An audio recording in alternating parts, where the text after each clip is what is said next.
Christopher David Lawson of NEPA. Yeah! What's up, everybody? Just laying underneath the Fairlane. I got to work on getting the gas tank off, and the next project I plan on doing is switching out this gas tank. Those of you that follow me on Instagram know I bought a Mustang gas tank and I need to install that. This old tank on the Fairlane is actually rusted out pretty good on the inside. Outside doesn't look bad. I think I got a thin spot right there that might be leaking a little bit. The whole back half of the car got done. Now what I need to do is basically drop this gas tank, and I want to start sanding and undercoating and stuff. So right, first thing you're going to notice, this does have all new fuel lines. When he did the work on splitting the car and putting everything back together, he did replace a lot of stuff back here, like my fuel lines and some of my brake lines and stuff. The sending unit wasn't working already, so that's not even connected right now. I got a brand new sending unit with that Mustang gas tank. Basically all I got to do right now is just disconnect this line from the tank, and then I should be able to drop this tank pretty easily. Right, basically all I got to do now is I just got to drop the straps. That new tank came with new straps and everything too, so it's just a matter of test fitting all the new stuff. Of course, this is going to be offset. It's not going to be show correct, but like I said in the past, with this Fairlane, I'm not really planning on being a show. I'll probably be a cruising type of car when I actually get it done, but I don't plan on it being a show car. We got the old tank out. You see the difference in the two tanks. The Fairlane tank is actually a 13.3 gallon tank, while the Mustang tank is actually 16.5, I believe. Obviously having more fuel capacity is a good thing, but the biggest difference is to buy a Fairlane gas tank with a new sending unit and straps and everything, it costs twice as much as buying the Mustang one, which is easier to find anyway. So, and of course it's going to be a little bit different to mount. I'm still using Fairlane hangers to mount it up. I'm just going to be test fitting it now. Like I said, I'm going to have to reuse the filler neck. That's still in pretty good shape. I just have to put that in there, you know, other than doing wiring to make sure the sending unit works, which a few people watched my previous videos. I did actually replace all the gauges in the dash, so I know from that part it's going to work, and then this end's going to work. It's just a matter of the wiring in between at this point. And of course the whole car needs to be wired from the firewall back to the taillights. I've already done everything under the hood. So. All right, folks, it's just sitting in there right now. It's not actually strapped up or anything. As you can see, it is going to fit in between the exhaust and everything. The only issue I'm running into right now is just when putting the straps on, I'm going to need to replace the two hooks for the straps. They're going to have to be a little bit longer. Plus, they're rotted out anyway. I might as well, if I'm going to do all this, just replace it with new hardware. That's just something simple that needs to be done. But as you can see, the 16-gallon Mustang tank will fit in there, even with this. I don't think this is the stock exhaust. I don't know what it is, but that's the exhaust. Just gotta pull it out now, and we're gonna paint this tank. And of course, I need to take the filler neck and the rubber hose or whatever. I'll probably have to get another piece of rubber hose, because if you'll notice, actually on the stock tank for the Fairlane, the sending unit and everything is on top, and on the Mustang tank, it's actually underneath. As you can tell by the previous clips, it's about 3 years later. I started this video in 2022. It's 2025 now. A lot of things have changed. Long hair, scruffy beard, and I probably weigh about 20 pounds heavier. But we're going back to working on the Fairlane finally. It's just been busy the last couple years, but as you could tell in the previous clips, I took the gas tank out. I got the new Mustang gas tank. That Mustang gas tank's been painted with black paint just to protect it. The tank was already sealed on the inside, so I don't have to do any kind of sealer on the inside. What we got to do first, though, before I can put this in, I need to take off all the old rust and stuff underneath. This was the newer half. If you remember, last video was a long time ago, but COVID kind of screwed me up on this project. It was supposed to be done by the time I turned 50, and I'm 52 now, and we are nowhere near done. But the last thing we had done officially was have all the new body panels and some old body panels put on here. There's no more rust holes on this. Everything is basically just the surface rust or whatever needs to be sanded down before it gets painted. So my plan is basically to get underneath here and knock down all the loose rust. I don't have to get it all off there. I just need to get it cleaned up so all the loose stuff. This is the tools I'm using so far. I've got an angle grinder, I've got a drill, various rust removal tools and discs. All right, folks, I'm going to be wearing this stupid mask for this. There probably won't be a lot of talking anyway, so I'm just going to show you. I'm starting off with the larger wire wheel for the drill, and I've got my janky set up with this rust remover thing on my 4-inch. Basically, I'm going to go from right here and try to cover this whole back half as best I can. Try to get it cleaned off there really good.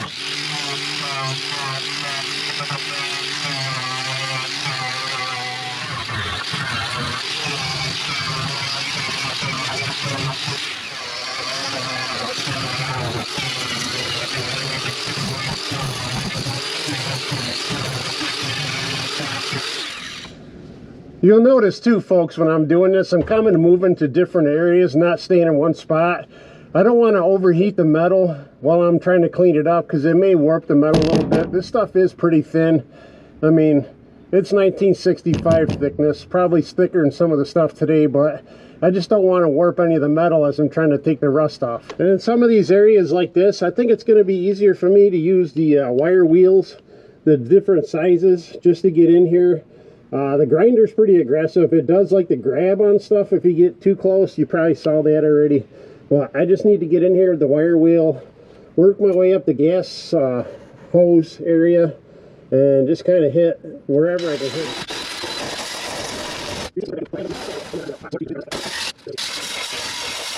That doesn't look like much, folks, but I've actually knocked off a lot of the heavier rust and stuff. The only area I'm having a hard time to get into is this stuff. I'll get to it. Like I said, we don't have to have all the rust off. We just need to get the chunky shit off there. And then once we get all this done, I am working my way up around the pumpkin there a little bit. I am actually able to slide. I'm not even jacking this up. I can slide up in there and pretty much get most of it. I said I'm not showing most of this on camera because, you know, you get the idea. You got to have the different size grinding wheels and grinder and stuff. Just use your best judgment. Get as much off as you can. All right, folks, I hammered away and grinded it down, and I ended up taking the back bumper off. It's just easier. And then eventually what I'm going to do, I got to paint back here anyway. Try to get this all painted back to red, the stock color, or at least close to it. But next step's going to be hitting everything the best I can with the POR. POR is a good sealer. I used it on the front before I did that, and then I got a kit with a bunch of cheap chip brushes because, you know, it doesn't have to be spotless. You're really not going to see this. Basically what I'm doing is just coating it so it's protected and doesn't rust out again. You're done with the POR step of doing this. Everything got coated pretty well. The next step of what we're going to do, I'm going to throw some heavy duty rubberized undercoating on here. It's the same thing I did to the front of the Fairlane years ago after I rebuilt the suspension. I cleared off all the old body stuff, etc.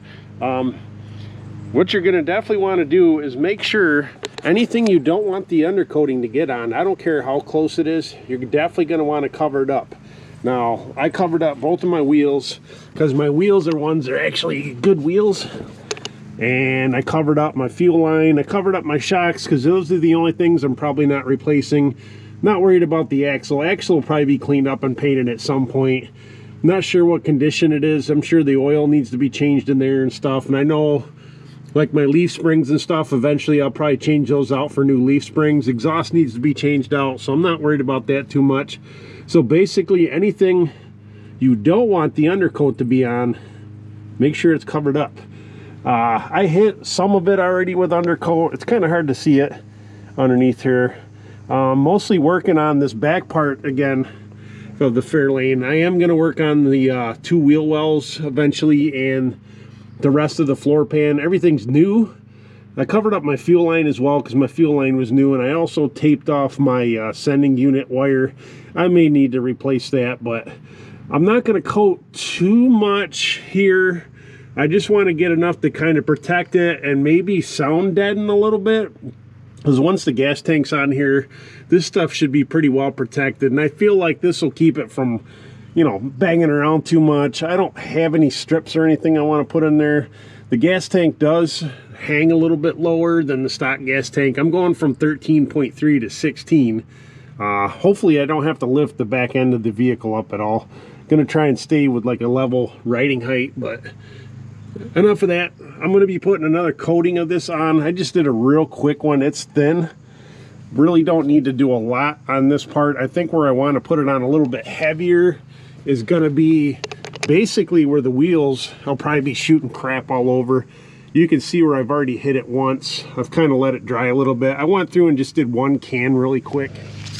Again, folks, you're going to want to make sure your face is protected, your hands. I should be wearing long sleeves, but I don't care.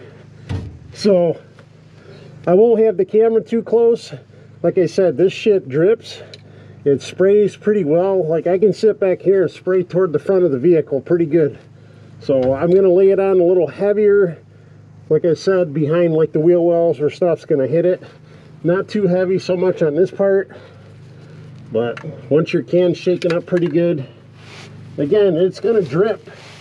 So you're going to want to make sure you're not really laying underneath it too much. You know, you can't really see what I'm doing, but again, I don't want this on my camera either. So just kind of get in where you want it. You get the idea. I'm doing this so along the seams and stuff. The seams are protected pretty good.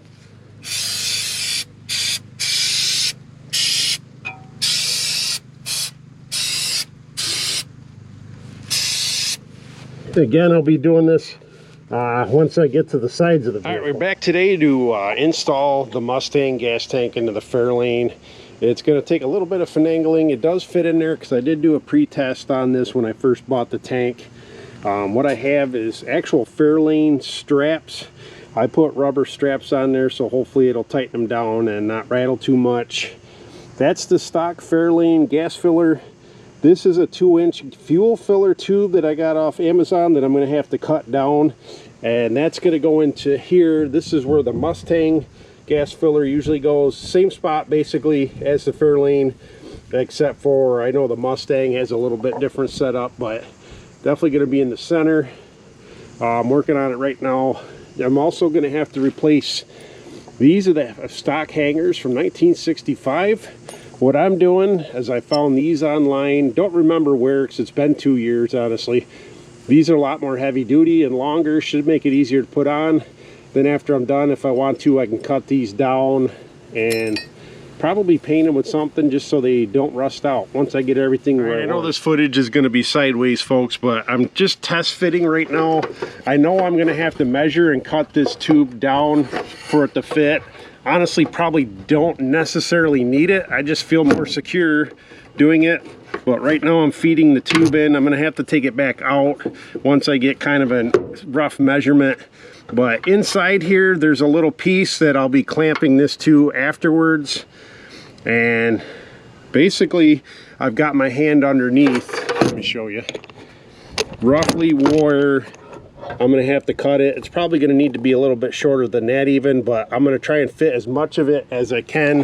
The 2-inch tube inside that. That's 2 1/4 on the inside, I believe. And once I pull that back out, I made a mark where it was at when I had it in there. Rough estimate, you should have a little bit of room to play around with. If I have to, I'll take the whole thing out again, but gas tank's really heavy, so I'm going to try and do this in one shot if I can. All right, I don't have an exact measurement. I'm guessing this is about 7 inches. Like I said, I may have to take this off later. I got 2 of the clamps that came with the kit on there now, and 1 on here because I have to fit this inside there and tighten it down. All right, for future reference, folks, I did end up cutting an extra inch off this. I haven't tried to install it yet. I've got it. I ended up taking the lower tube off. It was easier for me to take this and kind of beat it down in there. There is where the metal part ends here. There's like a little lip on the tank. There's a little bit of a gap, maybe that much, but that should be good. There's no place for the gas to come out. This is sealed up here, this is sealed up here, and this is sealed up here. The last clamp will go on top. After we get this installed, you see it's a little wiggly. That's why you want to clamp this into that piece that's inside the gas filler door later on. I do need the drill there and there. That's where these 2 bolts, J-hooks, whatever you want to call them, are going to go. And then they go into the holes here on the ends of the Fairlane strap, but I know I previously drilled these out already, so these are ready to go. All right, folks, this is really thin metal here. I'm gonna have to straighten it out probably a little bit. Doesn't really matter, but we're gonna drill this out and test fit the new J-hooks. See, pretty thin. It does go through quick. Like I said, I'm probably gonna have to touch this up with a little bit of paint later on.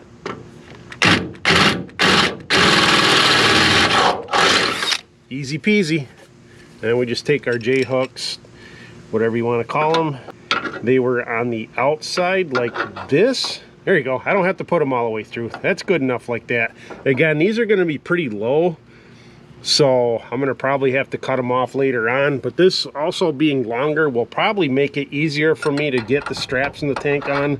Instead, these are more heavy duty. I might grab a couple washers too to throw on there, but I'll just get these hung up on both sides and probably hit them with a little paint after the tank goes on. All right, we're test fitting the straps now. Like I said, these were pre-drilled.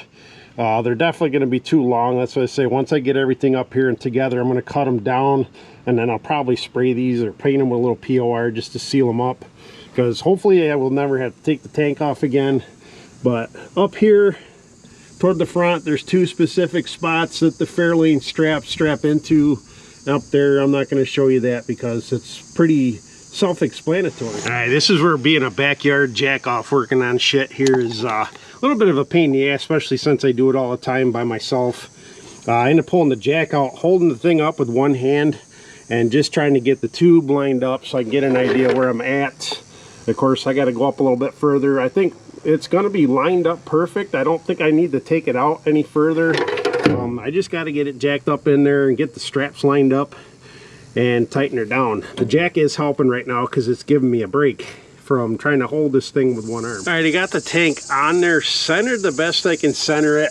I still need to put the extra strap on there to hold that. That's not going to be a big deal. I'm slowly tightening down evenly back and forth on these just to kind of pull it up there as tight as I can. Can't get it up there too tight, unfortunately. It kind of hits on the front there. I've seen online where somebody else did this before and they had it tucked in there, but they didn't have it finished, so I don't think they did get it tucked up in there all the way.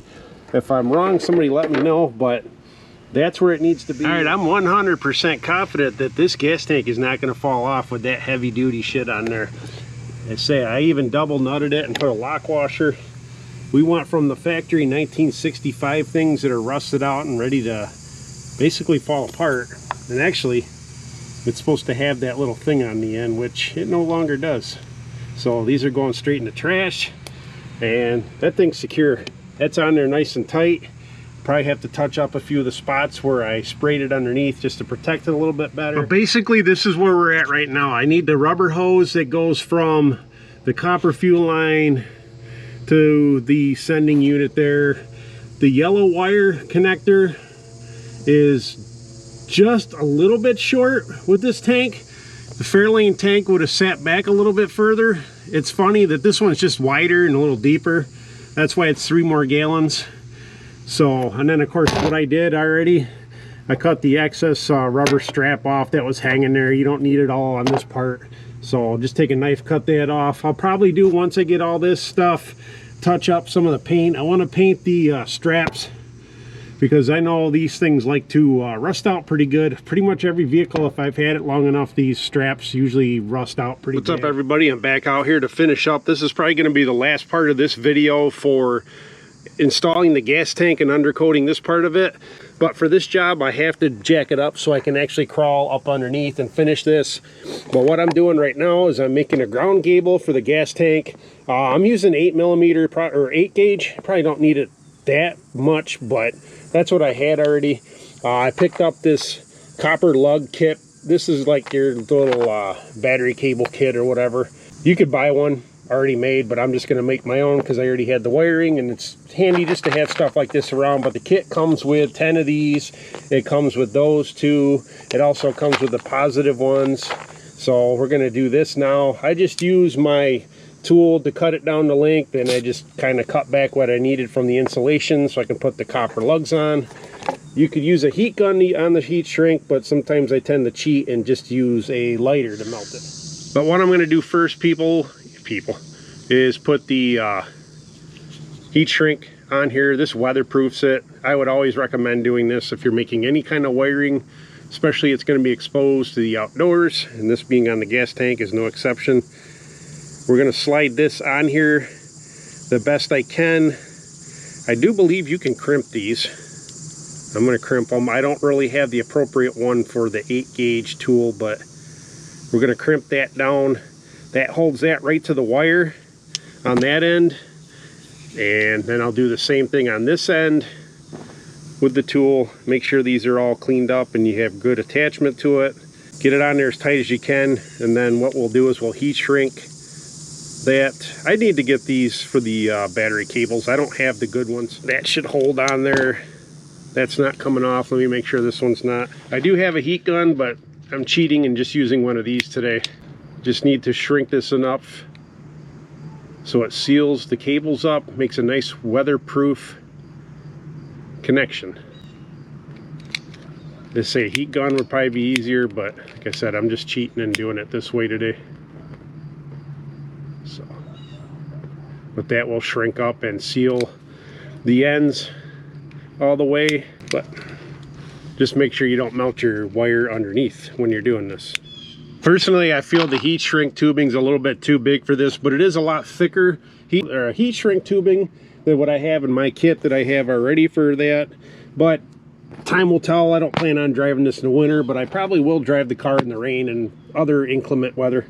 I don't plan on babying this thing. So now what we got to do is prep the surface underneath on the tank and where we're going to strap this down. All right, basically, folks, I'm going to be mounting here on the body where the old tank would have hooked in. And here on the new tank, we're going to be running bolts through with the ground cable. I did a little bit of extra cable on this just in case we make any adjustments or whatever later on. Plus I can get, strap it up out of the way. But what we're going to have to do is make sure all the undercoating and POR and stuff is off here. We got to get this metal as bare as possible. You could even take your drill probably and give a good ground for both of these holes. I think I already did drill that one, but you just want to make sure you have a good clean surface to make contact for the cable, and we can always go back in later on and hit this with a little bit of coating, but we want to have metal to metal contact so we have a good ground. This is to make sure our sending unit really works good. Hopefully it'll read. Everything's brand new except for the actual wiring going up to the gauge, so I'll have to do that probably next year. That's going to be my next project after I finish doing the undercoating on this, is to get the rest of the interior out and basically do what I did to the underside. I'm going to seal it up really good and probably put some sound deadening in there. I don't know if I'm going to use undercoat. I'll probably just roll out some sound deadening, especially like the trunk and of course under the carpet and the doors and all that fun stuff. I have all new door panels and stuff. So I have my nylon nuts. I'm probably going to have to add a washer to it on the tank end because it kind of is too close to the trunk floor, so I might have to add a couple washers. These bolts are kind of long, but somehow I got to get this nylon nut in there and try to feed this through, see if I can get it so you can actually see what I'm doing. Okay, this part's going to be a pain in the ass. That's why I say I probably want to make sure I have my tools ready to go. Actually, I should probably have the lock washer on the other side, but these are nylon nuts, so I probably really don't need to do that necessarily.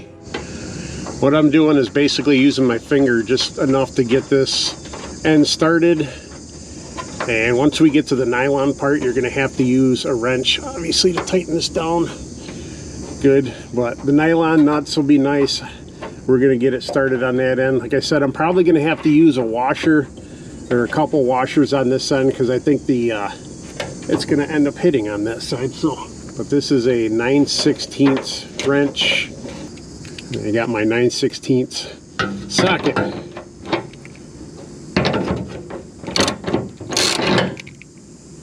But once we get it going, it should, I'll get it tightened down most of the way, and I'll just make sure my cable's straightened out where I want it to be.